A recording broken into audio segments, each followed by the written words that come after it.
Have you ever found yourself in a situation where you needed to offer feedback but didn't know how to do it without causing offense? Or maybe you've received criticism that stung, leaving you defensive rather than motivated to improve. In Chapter 5, Carnegie provides solutions to these challenges with advanced techniques for building and maintaining positive relationships. The focus here is on mastering emotional intelligence, using compliments and criticism strategically, and building trust and rapport. Let's dive into this. Carnegie begins by stressing the importance of emotional intelligence.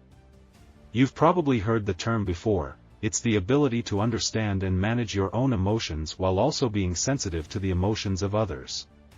And according to Carnegie, it's a key factor in influencing people effectively. Why?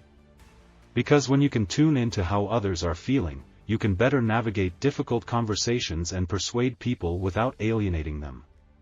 Take criticism, for instance. Carnegie argues that direct criticism usually backfires. When you criticize someone head-on, they're more likely to defend themselves than to take your feedback to heart. So, instead, he offers a better approach: indirect criticism. This technique involves prefacing your feedback with praise, acknowledging your own mistakes before pointing out someone else's, and softening the blow by using tactful language. It's about delivering the truth in a way that uplifts, not demoralizes. Think of it like giving someone medicine wrapped in something sweet. They're much more likely to accept it. Carnegie also discusses how empathy can transform relationships. By putting yourself in someone else's shoes, by really trying to understand their perspective, you shift the dynamic. You're no longer just someone delivering a message.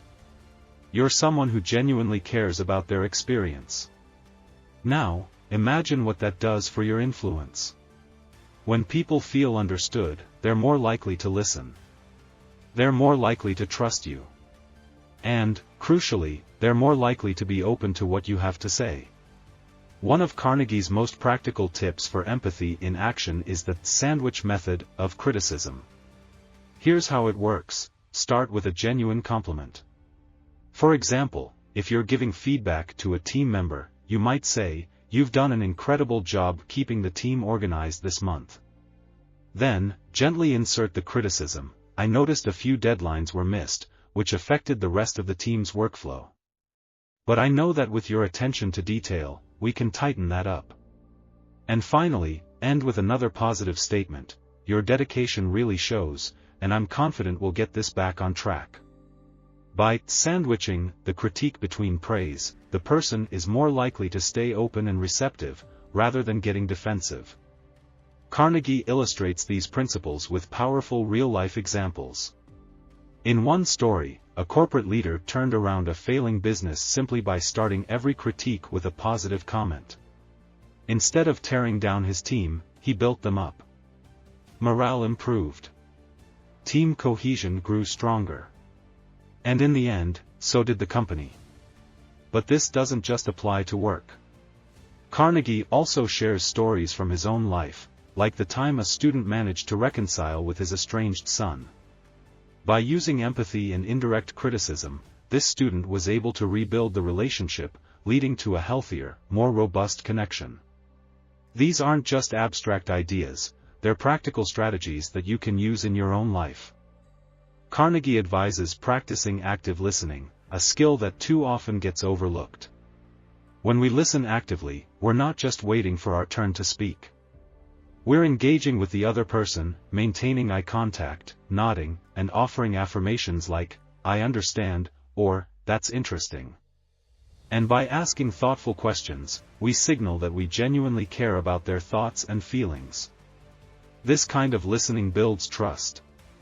It fosters rapport. And it opens the door to influence, because when someone feels heard, they're much more likely to be open to your point of view. But let's not forget, these techniques require sincerity. People can spot fake flattery a mile away. Carnegie insists that when you offer praise, it needs to be genuine. And when you give criticism, it must be framed in a way that shows you care about the other person's growth, not just pointing out their mistakes. So, how can you put these ideas into practice? Start by applying the sandwich method of criticism in your next conversation where feedback is needed. Or practice empathy by actively listening in a tense situation. Focus on understanding the other person's perspective before offering your thoughts. And here's something to think about: when was the last time you gave someone criticism? How did they react? Could you have approached it differently to get a better outcome?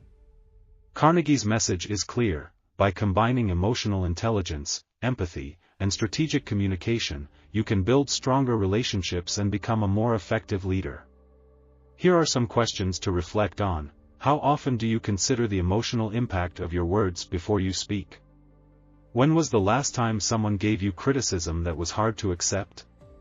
How could they have delivered it more effectively? Is there a relationship in your life where tension could be eased by applying these techniques of empathy and indirect criticism? Start practicing these strategies, and watch how they transform your interactions, at work, at home, and everywhere in between. In the end, it's not just about winning arguments. It's about winning hearts.